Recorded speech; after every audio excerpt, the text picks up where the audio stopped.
Polda Sumsel selidiki kejadian kebuntungan sumur minyak ilegal di Muba pada beberapa hari yang lewat. Padahal lokasi sumur ilegal tersebut masih terpasang garis polisi pasca temutunnya pada 3 bulan yang lewat.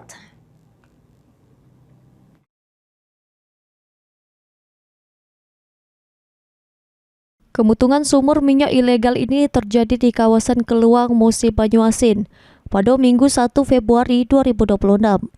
Meski tidak ada korban, namun kemutungan ini merupakan kejadian kedua dari 3 bulan yang lewat. Bahkan di lokasi masih terpasang garis polisi.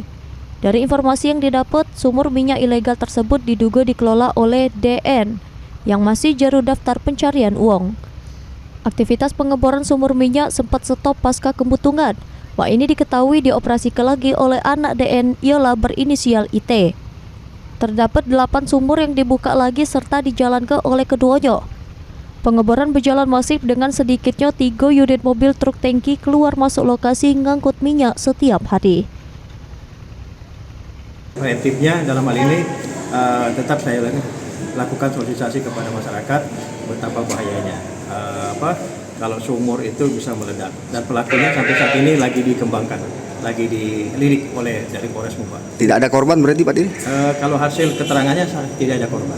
Yang kami tekankan kepada Polres Muba, Kapolres khususnya, untuk bisa mengambil langkah antisipasi melakukan kegiatan penegakan hukum.